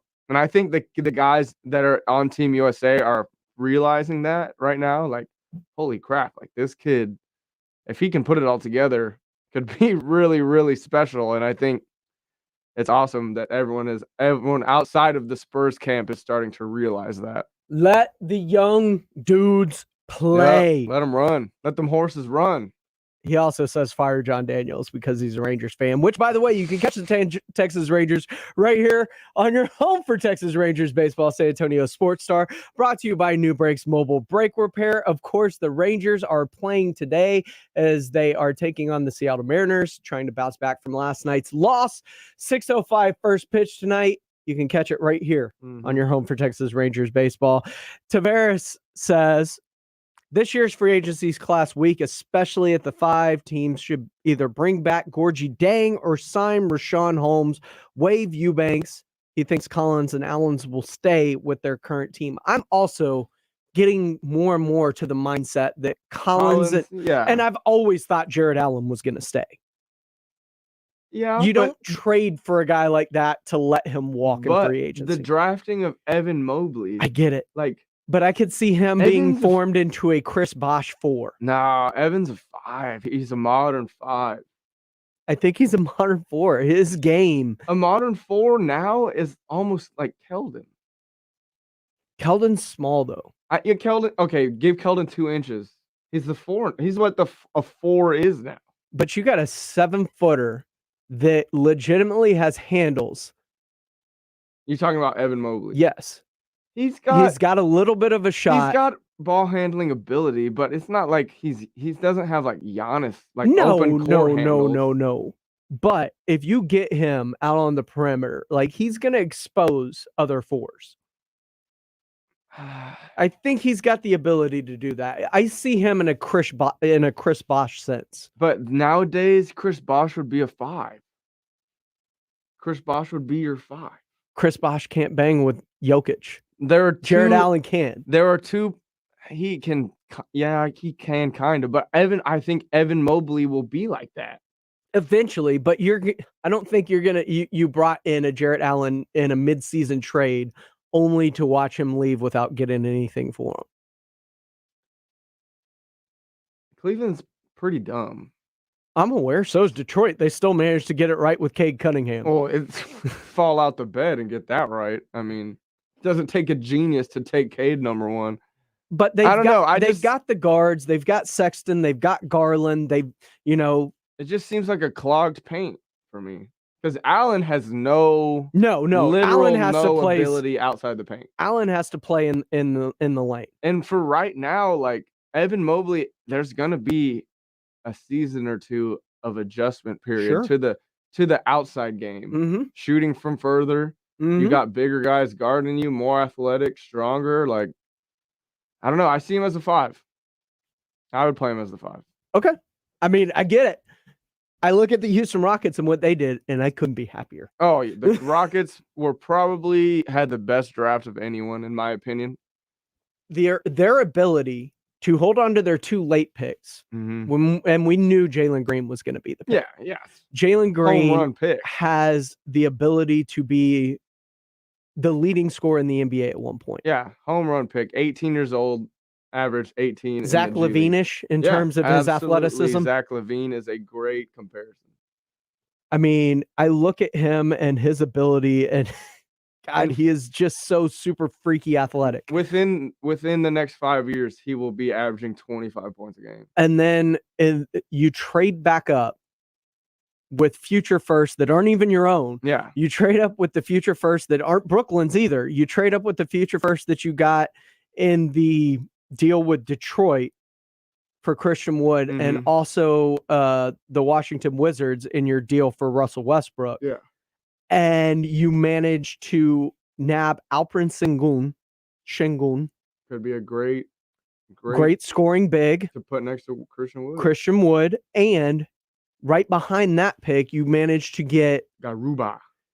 Usman Garuba is a dude that you can pair with Sengun with his ability to defend and not have to worry about taking Sengun off the floor anymore. Yeah. Garuba is not an offensive threat by any stretch. No. He's a rim runner. He's probably the in the first round the least offensively. He's a rim runner and he's a defender, and he can switch to multiple level defender. He was guarding Kevin Durant. Yeah. When they played Spain, he was guarding Kevin Durant. So, I mean, this kid, obviously, high-level defender, super motor. And, I mean, if you're running Christian Wood at the 5, Garuba at the 4 with that kind of motor and defensive prowess, that sounds pretty enticing. And let's not forget, Kelly Olynyk's a free agent. There's a possibility they could bring him back, and Sengun and Garuba could be their second unit of bigs. Yes. And Kenyon Martin Jr. And... Wow, yeah. They've got so much young talent. Spurs got to go get Olynyk, too. That's another guy Spurs have to be looking at. I mean, you look at what Jayshawn Tate, who was an undrafted guy last year. And was top 5 in Rookie of the Year race. Yeah. You got Jayshawn Tate.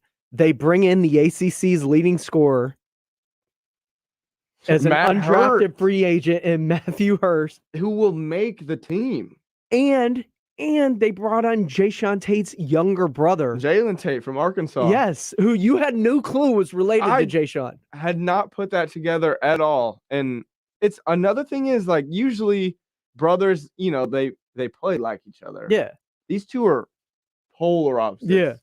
Jayshawn is a bulldog. He's a 3-and-D guy. He's going to D the hell out of you. You're going to be bruised up and sore the next day because he's guarding you. And Jalen Tate is like fluid and smooth, super athletic, like just wiry, not bulky. Yeah. They don't even look alike. Lean. Yeah, these just completely different players, which I think is really cool. Yeah, I thought that Houston was able to kill the draft. They absolutely killed the draft. And not even to mention the untapped potential that resides in Josh Christopher. Josh Christopher, who you talk about untapped potential. Pro level moves only from that kid. By the way, the AAU teammate of Jalen Green. Yep. They are really good friends. It's just Jalen decided to go G League Ignite while Christopher decided to go to Arizona State. By the way, Arizona State wore number 13. There's another dude that played for Houston, Arizona State, wore number 13. Worked out pretty well. I'm just saying. Did work out pretty well there for a while. Hey, even the trade. No, the trade worked out great. The trade's worked out great so far. It has. It really has. Now the Rockets really killed it. I mean, they potentially drafted 4 future starters. Yeah, like Josh Christopher. He didn't do as well in college because he's a pro level player. He needs like the spacing playing the zone, in the NBA. spacing. Yeah, he's a pro level guy. Like his moves are pro level. Jalen Green is out of this world good talent. I don't know personally about Sengun and Garuba other than what I've seen in videos. I know Garuba can defend like nothing. They're insanely highly touted, so I will rely on Mike Schmitz to the day I die on what he says about guys. And I know Schmitz is high on him in terms of his offensive ability. Absolutely. So it seems like they killed it. And to get Matthew Hurt undrafted was ridiculous to me. I was positive and the 6'11" shooter, ACC leading scorer was going to get drafted. And Jalen Tate. Yeah, really killed it. Props to Houston. But now I have to hate Jalen Green, which sucks.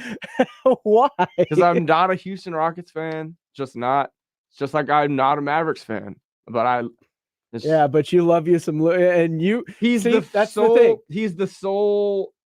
Well, no, Dirk was the first one to bridge that gap. Yeah. But Luka's just something. So Jalen Green could be the guy to bridge that gap for you with Houston. If he does it right in the NBA, yeah, he could bridge the gap. He's that good. And I've been a fan of him since he was probably like 15 and just burst onto the scene. Now, the San Antonio Spurs did do a couple of things in the undrafted ways. They exhibited 10, Justin Turner and Matt Mitchell. I know we worked out Turner. He's from Bowling Green. Mm-hmm. I don't know what kind of player he is, though. I don't know anything about him, really. Matt Mitchell is from... I just lost it. I've absolutely heard that name before. And as soon as you tell me, I'm going to know. Yeah, well, San Diego State? Yes, he was next to Malachi Flynn last year at San Diego State. Yes, Matt, I remember now. Kawhi Leonard's alma mater, by the way. Mm-hmm. It's a good. They put out good, rugged players that just know how to play the game for sure. I'm not sure he'll make the roster. I don't know about Jordan Turner. He might not make the roster either, but we've got an exciting summer league team with Trey Jones, Devin Vassell, Josh Primo. Before we head into break, Tony Ornelas asks, wishful thinking, but the Spurs cap money, could they possibly sign both Rashawn Holmes and John Collins? Could that be possible with the money they have? I know Rashawn Holmes. Rashawn wants about 20. He wants the bag. Yeah, and I mean, Collins is looking at about 35. He's trying to max out. So probably you're both. looking at 27 to 33 for Collins. Well, if we can get Collins down to 27, then we'll have enough. 27, 28. We'll have enough 27 and 20. Yeah, we'll have enough to get both. But that's all you could get. Yeah, but that would be it. And you and I both discussed I want to stretch that out and get a guy like Doug McDermott. Like, we get Rashawn Holmes, Doug McDermott, Lauri Markkanen.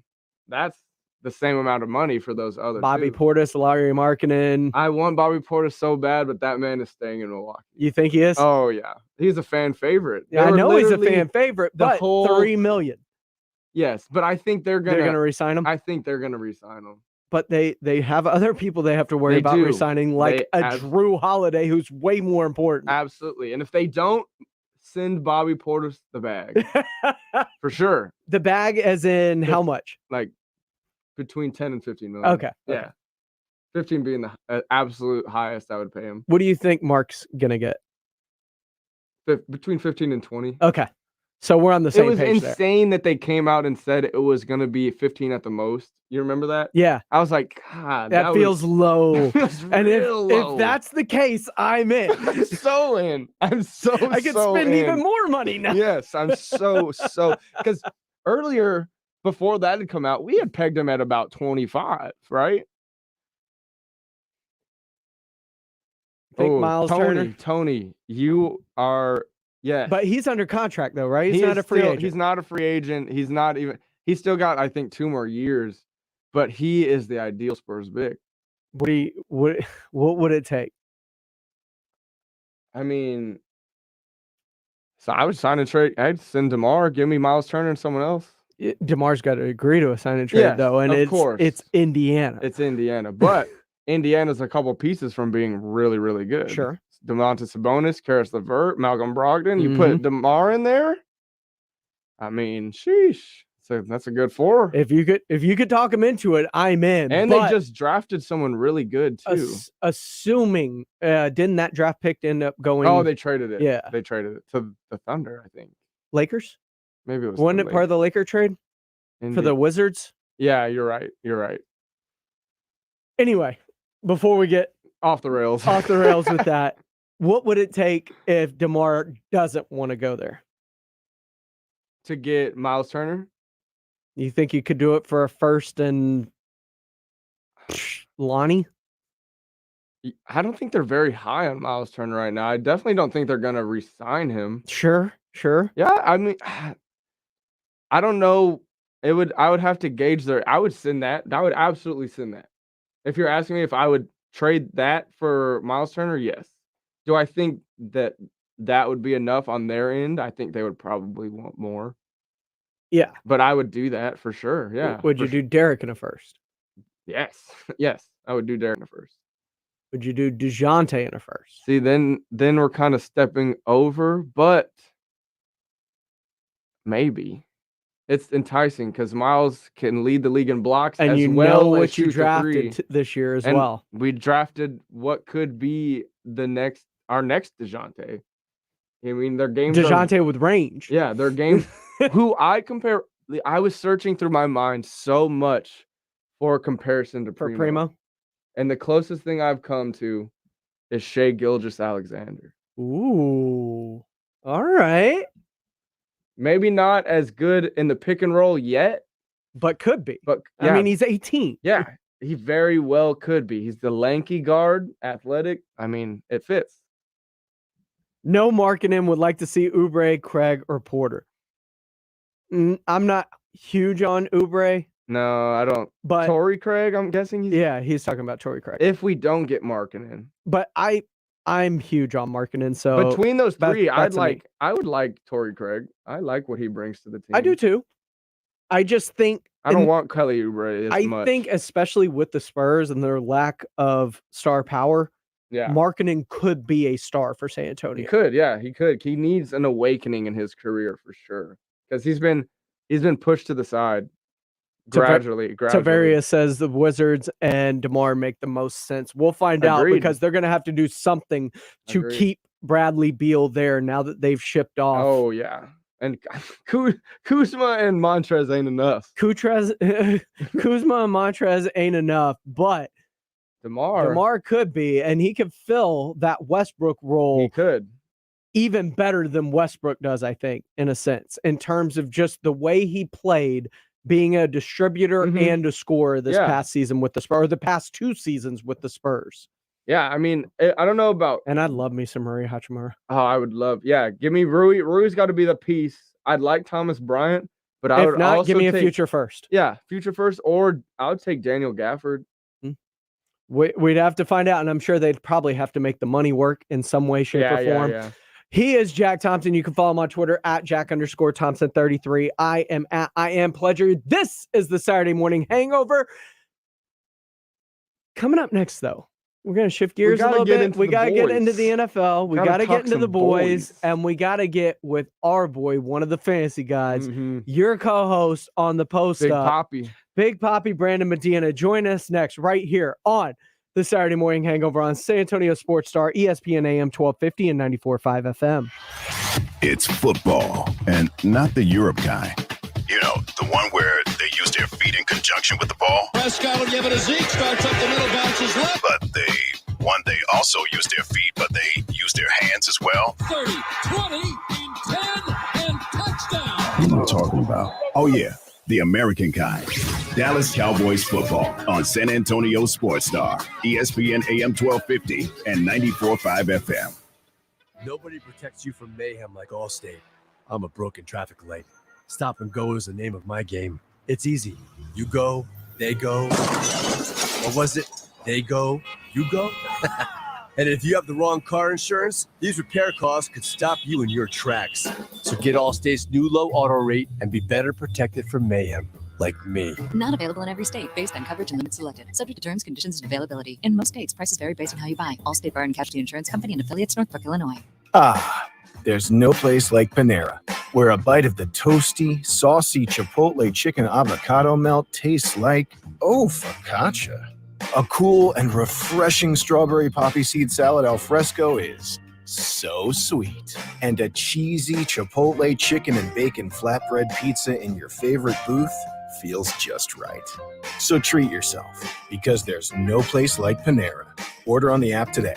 Restrictions apply. Visit PaneraBread.com. Guys, stop what you're doing. Give me a few seconds of your time and let me give you a piece of advice that will change your love life forever. Have you noticed you've been losing a little pep in your step? Has your lady friend asked you, is everything okay? Do you find yourself having trouble rising for the occasion? Do you stress out before that special moment and wonder, is it going to work? Guys, I'm going to let you in on a big secret. You don't ever have to worry again. The Mojo Male Enhancement Formula has you covered. Mojo is the 100% guaranteed male enhancement formula that guarantees lasting success, if you know what I mean. The Mojo Male Enhancement Formula is safe, natural, and effective every single time, guaranteed.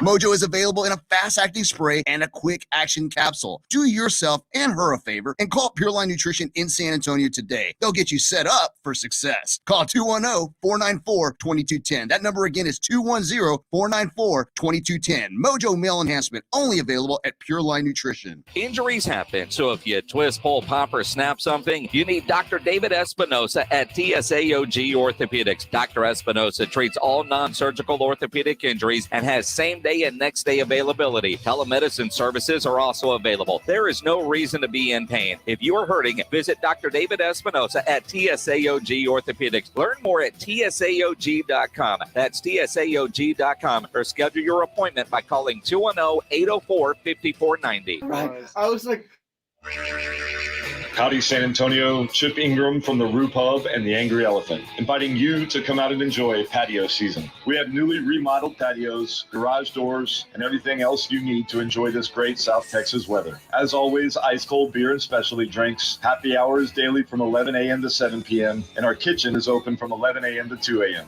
See you soon at the Roo Pub and the Angry Elephant at 281 and Redland Road.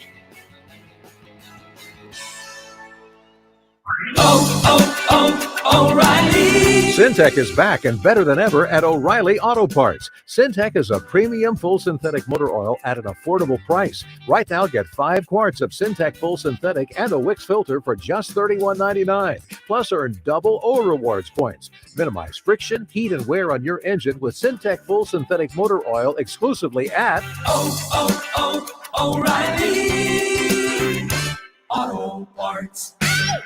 Hello, I'm Mike Lindell, inventor of MyPillow, here to tell you about my Giza Dream bed sheets. I made sure that they would be everything you'd ever want in a sheet set.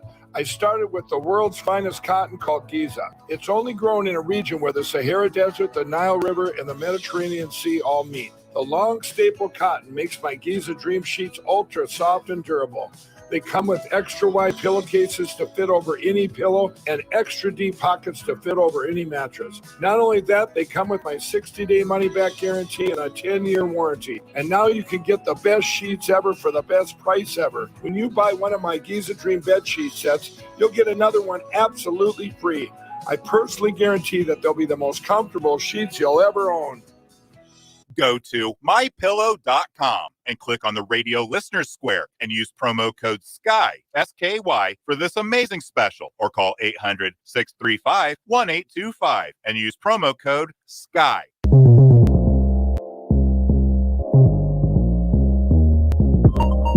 Welcome back into the Saturday Morning Hangover right here on San Antonio Sports Star, ESPN AM 1250 and 94.5 FM. I am James Pledger. I am joined by Jack Thompson, and the other guy you see if you're watching live on our Facebook or YouTube, that is Brandon Big Poppy Medina. He is the fantasy god. Oh, yeah. And we're going to get in some fantasy talk in a little bit, but the NBA draft continues as well, the offseason. And Christian Tovar wants to know about about PJ Tucker. Christian, what about PJ Tucker? Yeah, what's your question? About him? I like him. As a Rockets fan, I love PJ Tucker. Yeah, I mean, I welcome PJ Tucker onto the post-up show just to talk sneakers. If he's going to share his plug. Yeah, if he's going to share a sneakers plug, sure. If you're going to share. Come on down. Yeah, if you're sharing any game tips, you're welcome to stay in Milwaukee. No problem. Yeah, by the way, trying to teach like shooting or anything, like. By the way, Jack and Brandon, you can catch them on the post up this weekend as they talk everything hoops, from the culture to the kicks. Guys, speaking of which, our group chat kind of blew up. I don't even when the 12th pick happened. There's a Spurs book here in front of me. I don't even want to look at it. Get out of my face. Get out of my face right now. You're wearing your Spurs hat. I'm wearing your title hat from 99. From 99, whenever we were an organization that drafted well. Yeah, that's what I'm wearing it from. Exactly. So you are not feeling Josh Primo. I'm feeling the name. I think the namesake, I feel like every NBA star is a great name, and that's the basis of where we begin. Joshua Primo's a great name, especially for San Antonio. Yeah, San Antonio. Primo so on the back of a jersey. Primo jerseys. That's hard. That's Primo lit. jerseys. I saw like Primo pics on like HEB already. Someone posted that meme. Have you heard my nickname? I'm trying to. I haven't. Get going. Let me hear this nickname you got going. Primo Thrimo. Primo Thrimo. Okay. You like that? I like that. It rolls off the tongue easy. I like that. It definitely. No, I like the potential, but the draft board was set. That's everybody we talked about for the past month.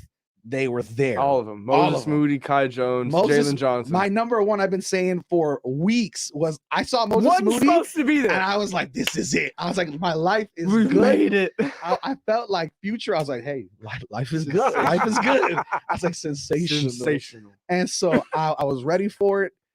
And then Joshua Primo. And I was like, did you just like deflate in your chair? First off, I was carrying my child. Did you drop it? No. But there was a thought. I was like, excuse. The thought in my head was, this is the first pick. This is the first pick my daughter's witnessing, and it's Joshua Primo. Like, you need to really be solidified now moving forward. But I mean, was I upset? I don't think I was upset. I think confusion set in. I was so confused. Yeah, I was not like, oh my God. I wasn't like, we blew it. Like, I was just, what changed from the thoughts of, because obviously writers and on-air personalities like ourselves, we don't see the behind-the-scenes stuff. We don't see the workouts that they're doing. But now, I mean, something changed. Someone who did is Brian Wright, and Brian Wright on what he saw from Josh Primo. Started for us, a few months before that, where you would get to see little flashes, and you started to dig in. Obviously, you saw the talent, and he was the youngest player in the draft at just 18 years old. And you start to think about he's a high school senior, the equivalent of a high school senior playing, starting in the SEC. So once you started to peel back the layers, you started to see flashes of a little bit more. He played more of a spot-up shooter type role within their offense with Herb and some of the guards that they had. And so when we got to the combine, we saw him in a completely different role. We saw him playing some point guard at times, playing off the ball and creating some time. So you saw the flashes that you would see in season. You just saw a little bit more of it. And obviously we got to have him in our gym and got him in a workout and, continue to spend some time peeling back the layers, and was just extremely impressed with the young man. The maturity, obviously the talent, and the potential upside going forward. And Lonnie Walker said that the Spurs brass have been raving about him since that workout. Yeah. He must have behind the facility. He must have Well, I heard he just like shot the lights out. Yeah. Like consistently. It was shot the wet. leather off the ball. Yeah. Now, with all that information at hand, a few days to kind of sit back, take in I've what they simmered did. down for sure. Yeah, I've simmered down for sure. I know the heat was there initially, but I don't know if I can say I'm pro Primo right now, but I'm not. I'm willing to give him a chance. Yeah, Yeah, I'm well, 100% willing to ride this wave with him. From for a straight fan perspective, was it the name we expected? No, Absolutely no. not. But from a straight business perspective, at 18 years old, with that staff around you, you can be built into a really, really solid player, and you have years to go about that. Nate Oates, his head coach at Alabama, joined us yesterday on halftime and said that he just did an MRI and his growth plates are still open at 6'6", 18 years old. Wow. He could be 6'8" or so by the time he's done growing. Almost as tall as Jack and I. That's wild. 1 inch shorter than I am. That's wild. But 1 inch shorter than if my you look 6'9". at it and you follow what I believe when you're talking about the draft, which is no matter what you believe, lottery tickets. If you believe that he can be a superstar, future superstar, especially in San Antonio, you take that pick. Yep.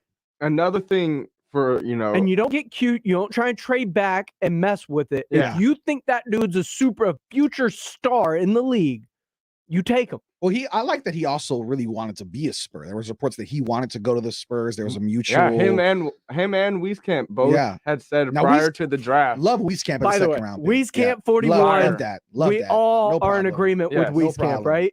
The thing about Primo too, that a lot of the casuals out there don't watch college basketball like I do. You just calling them out like that? They're, they're casuals. Just like that. It's not the post up today, but but it's Hooper's only they're still. casuals. It's just turned into the post up. Brandon's in the building, you know how it gets. Hooper's only all the time. We're starting a little heated about that. But for those that didn't watch Alabama play last year, they probably ran the closest thing to a pro style NBA offense. Yeah, At Arkansas. No, Alabama. At Bama. Oh, at Bama. That's what I meant. The Sorry. only thing is, he was the third option. I mean, mean, there was Herb Jones, then John Petty. Yeah, but Then Primo. They were playing like NBA style basketball, like getting up threes, like moving the ball for threes. Like they were playing modern basketball. So I think that's also I like that a lot. He's coming out of already a pro style. He seems marketable as like a young man. He seems like he has his his head last name is just marketable as hell here at San Antonio. Yeah, for sure. But Moses Moody was my number one. Yeah. To me, obviously, your Rockets had an incredible draft. They killed it. I think the Rockets definitely are either one or two, but for me, the team that I was the most impressed of, and again, we live in a world, the rich just get richer. The Warriors, to me, had an amazing first round. Seems like trade bait. And Moody. Moses Moody, when I saw Moody go to the Warriors, I was like, it was instant depression. No, when I Instantly, saw was, what Moody is go going the on? Warriors, my first thought was, "There's the Bradley Beal trade package." Yeah, I mean, it is just dangerous. Absolutely. What do you? You I mean, send Wiseman. We don't want that though. We're trying to send DeMar there. No, I get it. But if For you Rui. if you send Wiseman, Kuminga, and Moses Moody along with their future first, that's a lot. I think that's a lot. I think that's a big draw. That's a huge package. That's a lot to say no to get Beal. I don't think you can possibly say that is so much potential that you can, even if you can get 80% of a Bradley Beal. That's basically 4 firsts. That's a ton. That's 4 top 10 picks. Yeah. So I think what I would have liked to see now, obviously, listen, it's 2020 vision now that we're already past this, right? Now that we have a few days. There was talks of that 20th pick with the Hawks was up. And Cam Reddish. Come on, bro. This is what kept me up that night. By the way, who went at 20? Jalen Johnson. The guy that we talked about was our either number 1 or number 2 pick. Yeah, here's my number 1. So not only can we have Cam Reddish, also Jalen Johnson. But it probably would have fallen different. And he got picked right before Jalen Johnson. Kai Jones.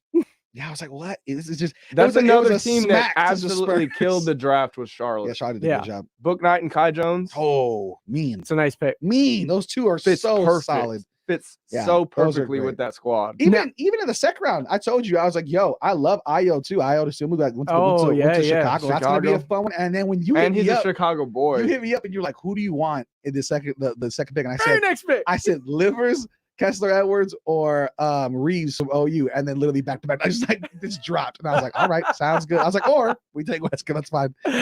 I was like, Livers would have been been fire. Speaking of that was a good pick for Detroit. Speaking of Weiskamp, though, very excited about Weiskamp. Yeah, Weiskamp's gonna be I fun. think He's he's a a Spurs dude for lifer. I think he's a dude that's going to get consistent minutes early with the Spurs. He's going to come in and be the best shooter on the roster. Yeah, I mean, 100%. Literally. Unless we sign some guys, like he's going to come in and be the best shooter on our roster. And you mentioned signing some guys. Free agency starts on Monday. Yeah.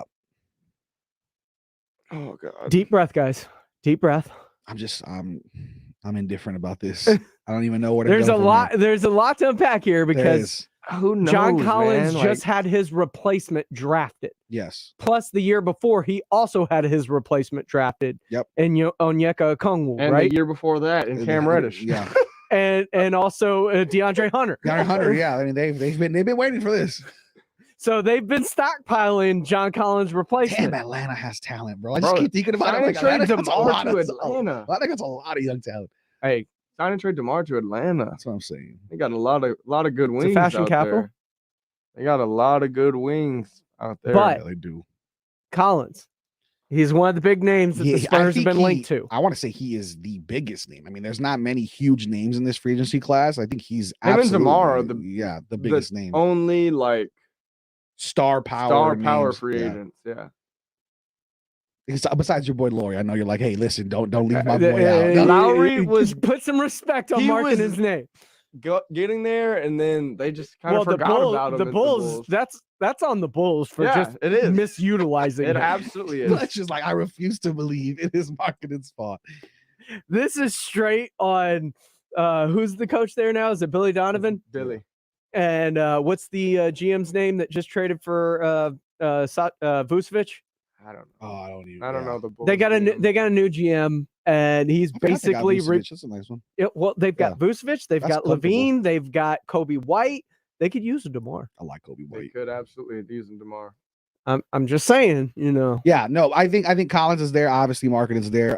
The realistic ones for me are a Doug McDermott, Duncan Robinson. I'm if in. you wanted some shooters, if you're looking at big man, I feel like there's a huge Rashawn drop Holmes. off. Yeah, I mean, you go from now Holmes is great, but is he marketing a John Collins? Like, no, like, there's a drop off. Holmes there. is great. Is he 20 million though? Yeah. Is he 20 million great? Is he going to get what he thinks he's worth on the open market? I just want to make sure. You don't think so? No. Because I he mean, said he does- specifically he wants 20. That's all fine and dandy. I want 20 million too. But Yeah. I mean, when you're a 6'8" center, can't shoot it. It's not gonna happen. You're a defensive presence. that's gonna Defensive help presence, rebounder, trash bucket getter. Like, I mean, out. Trash bucket getter. that's what he is. Like, He is. he gets it off the glass, He's a puts it back scrapper. up. He's a not scrapper. He's not a low post threat that he's gonna put a bunch of moves on you. Like, he's a lob catcher, rim runner, trash collector, and I don't know if that's worth 20 mil. I don't know. I would certainly like to have him. Number one for me that seems the most realistic is Doug McDermott for sure. That's number one for me. And then if we can land a Olynyk or a Collins or a Markkanen or a Holmes, great. But I think for sure if you're already setting the tone for clearly that we're going a full rebuild, Doug McDermott. I'm trying to would be pry awesome. Jared Allen up out of there. That'd be great too. I just don't know, man. Yeah. I just find it so hard to believe that they traded for Jared Allen in that James Harden deal, and then they're like, "Yeah, we'll let you walk now," despite the Evan Mobley pick. I just find it really hard to believe. Speaking of Collins, Jake Fisher of Bleacher Reports says the Spurs are one of 4 teams with interest in Collins. Well, there are only 4 teams that could physically pay him how much he wants. Trailblazers unrestricted free agent forward Zach Collins. Oh, okay. Why would you even Why say would you even that? say this? Why would you even do this right now? What? That dude hasn't played a game in like 2 years. Sure. I'm not touching that man. He was so good coming out of Gonzaga. But if the price is right, would you touch him? That price got to be real right. Better man. be. Yeah. It better be. You're talking about a dude who's better be like 7 mil. Yeah. 5 It's mil. a dude who hasn't played. but he's still only 23 years old. And like you said, you loved him coming out of Gonzaga. If you do that, that's a lot of projects. The thing is, like, he came back this season. That's okay. And I'm okay with hurt. projects. He literally got hurt he hurt the same foot in the same way again. I'm aware. I'm not touching that. When you talk about projects, what do we want? We want to see the young dudes play. We want projects. We want to see.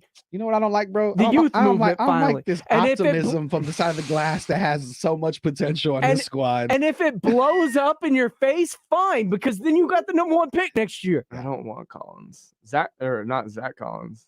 I was like, damn, you just really coming out like that. John Collins, I would love to have. Yeah. Zach Collins, you can stay over there in Portland. Yeah, you could stay over there. Get some more reps, kid. Yeah. But yeah, man. I mean, there's lots to talk about for sure. And I mean, I think after that pick, I'm in full fantasy football mode. I can't focus on. So what are we doing then? As one of the reigning fantasy gods, we got another season where COVID has loomed its ugly head. Yep. We see, Lamar Jackson out the beginning of Ravens camp because of COVID. Mm-hmm. It's the second time having it. If you remember, he missed the Steelers game on Thanksgiving. Yep. That game was pushed back. He came back the next week against Dallas. How big of a factor are you worried about? And are you trying to find vaccination receipts when you're drafting? Vaccination receipts. I don't know that you're going to be finding any vaccination receipts, but you definitely got to keep it top of mind for sure. I think you got to keep it on top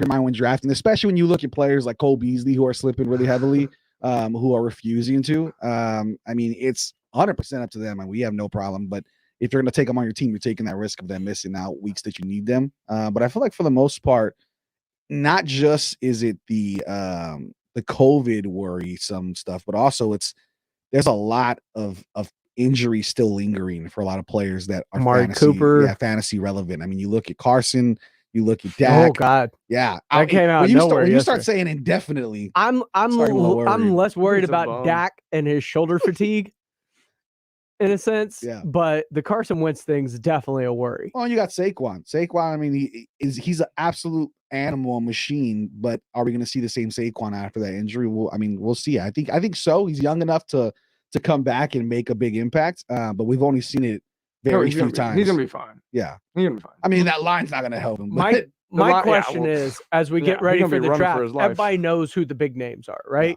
You all know about the Patrick Mahomes. We all know about Christian McCaffrey. We all know about the Kamaras. Who's that? Who are some of the rookies or second-year players that are primed to break out that are going to take a spike in this year's draft? 2 words for you: Henry Ruggs and Darnell Mooney. I think both of those guys are huge gets. They're falling super, super late. You're wasting nothing for them. You're going to get them in the 13th, 15th round. It's one of those guys you can take after week 1. Cut them if you don't think they have anything. Mm-hmm. Henry Ruggs has an absolute opportunity to be the number 1 wide receiver for the Las Vegas Raiders. There it is. So when you look at that, I think that's huge. They're not putting him in the slot anymore. I think they're going to put him outside still too, from reports I'm seeing. And then Darnell Mooney, Anthony Miller's moved on from Chicago. He had a huge year last year. I think he becomes the solid number 2 besides Robinson. And I think with better quarterback play, hopefully, if Justin Fields can get in there, I think Darnell Mooney has a really, really solid season and could be a top 35, top 40 wide receiver, which is what you need as a wide receiver 3, 4 or so. And you're going to get him at like wide receiver 6 in your team. Pittsburgh has made it a point to say that they expect Najee Harris to get 25, both running and passing, like 25 to 30 touches a game. That is so much.